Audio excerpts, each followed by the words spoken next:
यानंतर आपण पाहणार आहोत की कशा प्रकारे या मेळाव्याच्या अनुषंगाने वातावरण निर्मिती होते। कुणी मी मराठीची टोपी घातलेली आहे, कुणी तसे कपडे घातलेले आहेत, संदीप देशपांडेंनी मुळाक्षरं गिरवलेला टी शर्ट घातलेला आहे, तशाच प्रकारे छत्री घेऊन सुद्धा लोक आलेले आहेत। काय संदेश देण्याचा प्रयत्न केलाय या छत्रीद्वारे पाहूया।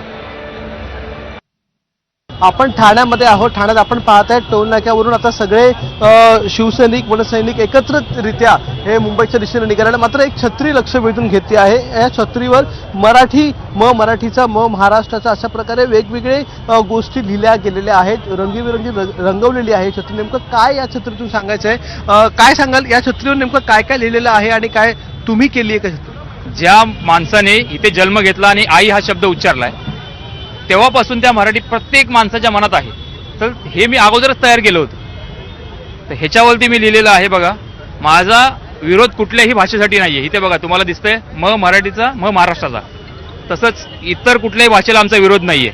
आदर सर्वच भाषांचा, तरीही फक्त बाराखडीचीच नशा, अशी ही मातीच्या कणाकणात व रक्ताच्या थेंबात थेंबात भिनलेली माझी माय मराठी भाषा।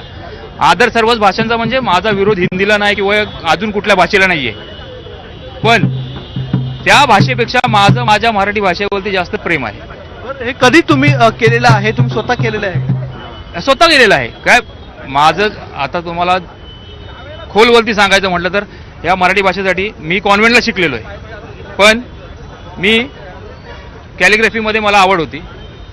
कॅलिग्राफीमध्ये आवड असताना मला सगळे म्हणले तू इंग्लिश कॅलिग्राफी कर, बोलो नको। मला सुरुवात केली तर मी मराठीतनं करणार।